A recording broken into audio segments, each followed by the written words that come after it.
Inside Paul McCartney's magical music brain, somewhere between a floating piano and a steaming cup of harmony tea, rests a secret list.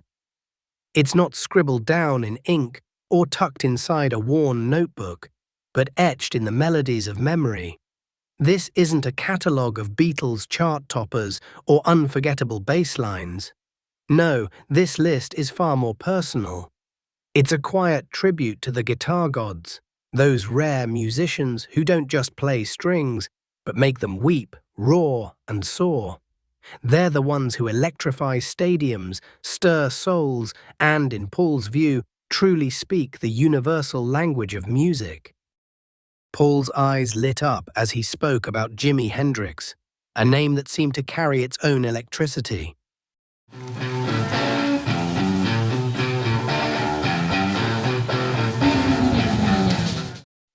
Hendrix wasn't just a guitarist, he was a phenomenon, Paul said. He recalled the moment Hendrix played Sgt. Pepper's Lonely Hearts Club Band live just days after its release. It was bold, fearless, and pure genius, Paul marveled. Hendrix's fluid mastery of the guitar, combined with his innovative use of distortion and feedback, redefined what rock music could sound like.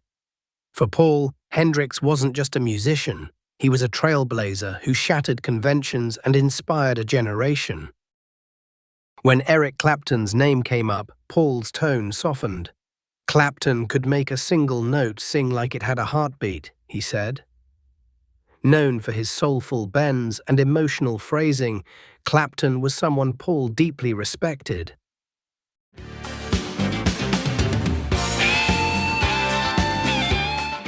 It wasn't just about technique, it was about feeling, he explained. From his time with Cream to his solo career, Clapton's ability to weave bluesy depth into rock captured McCartney's admiration. Paul often credited Clapton's guitar playing as a perfect balance of skill and soul. Paul leaned forward as if to emphasize his point. Now, B.B. King, he had a way of making the guitar talk, he said. The blues legend's expressive vibrato and lyrical solos taught countless musicians how to connect with listeners.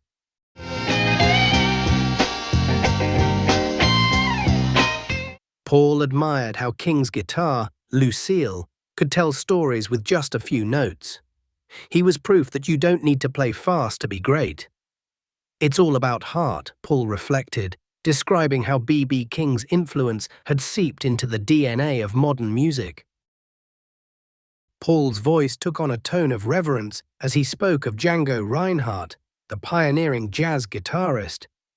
Django was otherworldly, Paul said, marveling at how Reinhardt overcame a debilitating injury to revolutionize jazz guitar.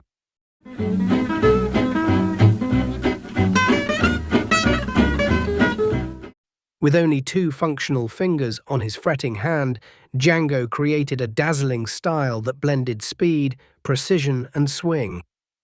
His music was joyful, even when life wasn't, Paul said.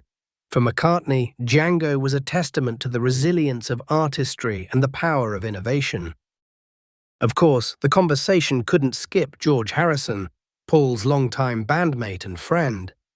George was understated, but his playing was absolutely essential, Paul said with a fond smile. Harrison wasn't about showboating, he was about serving the song. Whether it was the jangling brilliance of Here Comes the Sun or the slide guitar magic of All Things Must Pass, George's melodic sensibilities elevated every track. He brought a spiritual dimension to his playing, Paul added, emphasizing that George's innovation wasn't just technical, it was deeply personal. In a world where musical taste is as fickle as British weather, McCartney's choices remind us that true greatness isn't about speed or flash. It's about soul, storytelling, and the occasional burst of beautiful noise.